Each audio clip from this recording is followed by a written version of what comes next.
Okay, so in this lesson we're going to talk about cropping your images inside Photoshop. Now, two of the most common reasons to crop a photo are, one, to remove unwanted elements. Perhaps you took a photo and maybe on the side there's an element or a person standing there that you didn't necessarily want in there. So you could crop your image down and go ahead and remove that. Another reason is to create perhaps a more appealing composition. Or you perhaps want to focus your attention on a particular aspect of your photo, and you can do that by cropping it. Now, using the crop tool, let's go into the toolbar, and you'll notice right down here it's got the crop tool. And what you do is you simply just click and drag, and you notice I can freely draw any size box here that I want. And once you release the mouse, it's going to give you the crop window with all these transform handles all around. You can grab any one of these. If you grab the top handle, you can certainly drag it up and down and resize it horizontally. Grab the vertical handle and increase or decrease the size this way. You can also grab any of the corner handles and freely modify the entire box like this. Now notice when we drew the box, the rest of the image, or the outer area of the crop box, darkened. And that's because of this right up in here. If you look in the options bar, you'll notice we've got a shield. And that's what it's called. You can simply uncheck that if you like. But what it does is it's a visual aid to help you decide how you're going to image, or give you a better preview of how your image is going to look after it's cropped. And it is at 75% opacity, so you can faintly see your image through there. You can certainly take it all the way up, so you can really get a good idea of what your image is going to look like cropped. But it's probably a good idea to see a little bit of your image, just so you can tell right away if there's a part that you're cropping out that you don't necessarily want to, and you can just resize the box accordingly. Now, once you have dragged your box over an area you want to crop in, you simply press the Enter key, and it will go ahead and crop your photo based on that selection. But notice, I'm going to go ahead and undo this. Let's go into the Edit menu and go do Undo Crop. Now, before we do this, I'm going to go into the Image menu and go to Image Size, and you'll notice what we have here is a 12 by 8 inch at a resolution at 150 pixels per inch. And when I go and make a crop, let's go and grab that crop tool again. I'm just going to drag a box out, and I'm going to press Enter. So let's go into that Image Size menu and see what happened. You'll notice that the dimensions have dropped according to our crop settings, but the resolution has stayed the same.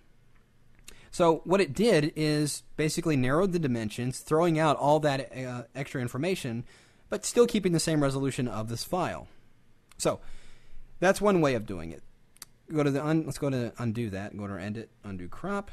Now another way of applying a crop is by doing it from within the options bar. Let's say you've got a very specific size that you want to crop an image to. You can do that by entering your dimensions inside of here. So let's say if we're looking at, as we saw earlier, a 12 by 8, let's say I want to make it roughly half that. I want to make it 6 by 4. Well, we can go in here and enter a width of 6, and we'll enter a height of 4. And we can also input a resolution if we want to change that resolution. So I'm going to go ahead and, let's say I'm going to crop this for the web. So I'm going to go ahead and make it 72 dpi or ppi. And when we go in here and drag, you'll notice that it's keeping that proportion, right, like that.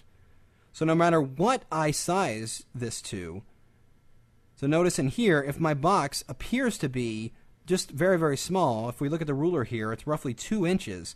That doesn't mean that's what the crop is going to be when I apply it. When I press Enter, you'll notice what happened. If we go into the image size, it has now basically resized that document and resampled it to the 6 by 4 at 72 dpi that we wanted.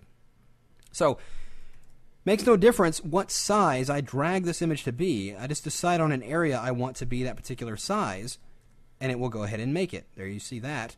Gives me the cropped image, but it's still the same size that we wanted it to be.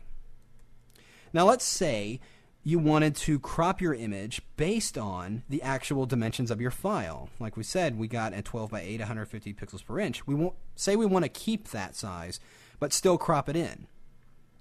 So what we do is we're going to click this button right here called Front Image. And it's going to take that information and input it right in here, 12 by 8 at 150. So no matter what area I drag to size, you'll notice, and I'm just dragging the mouse all over the place, but it's still keeping in that proportion.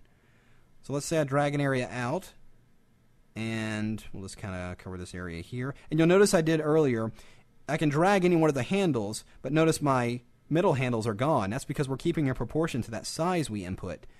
But you can also rotate it. If you click right outside here, you get a little bent arrow. So we can rotate that composition, and it might give us a little bit more interesting or dramatic image there. So let's go over here and take that and put it right about there. And when I press enter, we're going to get the same size document. If we go under image size, you'll notice that we're still in the 12 by 8, 150, but it's basically narrowed that area. But what happened was we cropped that area and then it resampled it up to fit in that designated size, or that specific size that we set up.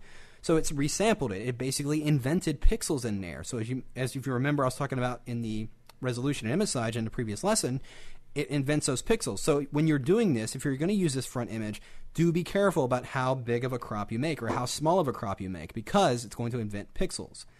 Now, one more thing I want to touch on is the process of resizing or scaling your objects inside Photoshop. Now, here I have a file of an apple. You can see it's on its own layer against a transparent background.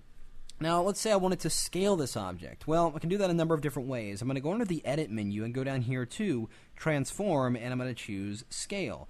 And it's going to give me the transform box, or the free transform box in here, and I can simply grab any one of these corner handles and just resize the object accordingly. But you'll notice it doesn't do it proportionately. So if I go over here and undo that, in order to scale something proportionally, you just simply add the Shift key when you're dragging those handles, and it will keep it in proportion, as you can see as I'm scaling it.